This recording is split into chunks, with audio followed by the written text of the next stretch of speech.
Mtazamaji wa Power Media, hii ni barabara inayoingia uwanja wa Benjamin Mkapa kutokea mataa ya uwanja wa Uhuru hapa maeneo ya Temeke, Dar es Salaam, ambako masaa machache kutoka sasa tutakwenda kushuhudia mtanange mkubwa wa dabi ya Kariakoo baina ya Simba akiwa mgeni na mwenyeji wake akiwa klabu ya Yanga.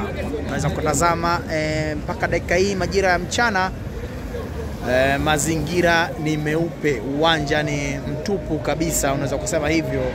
Na hii yote inaonekana kabisa kwamba dabi ni kama imefifia kidogo ile amsha yake. Unaweza ukaona hichi ninachokiona mimi, hili ni geti namba D. Unaweza kuliangalia geti ambalo ni mahususi kwa club ya Yanga, ukiona ingia kwenye upande wao geti namba D.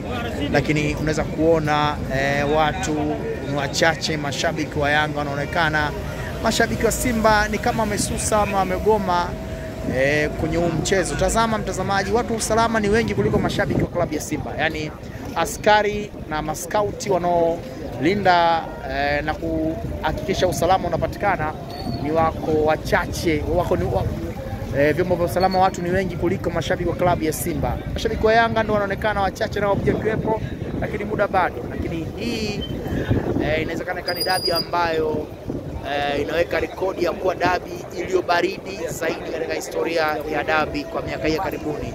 Mchezo muhimu kama huu ilitegemewa saizi kuwe kumeshachafuka hapa, mashabiki wa wengi na tambo zote zimeanza, lakini ninachokiona hapa ni uchache mkubwa wa mashabiki wa boli. Unaweza kuona hata wale wanaofanya biashara pia, unaweza kuona pia leo kuna ubaridi hivi, na hii yote ni kutokana na mchezo wenyewe kupitia sintofahamu kadha wa kadha kwa tarehe 8 kwenda tarehe 15, lakini sasa ni tarehe 25, kiporo cha ubingwa, kiporo cha taifa, Yanga dhidi ya Simba inakwenda kupigwa uwanja huu. Lakini hali ilivyo sio njema wala ifurahishi hata kidogo, na huu ni uwanja wa Benjamin Mkapa, na mimi ni Sige Freddy kutoka Power Media. Naweza kusema kwamba dabi imepoa, dabi ipo baridi sana, mashabiki ni wachache, wapenzi ni wachache, hata tujui nani katufikisha hapa hadi wakati huu. Unaweza kuona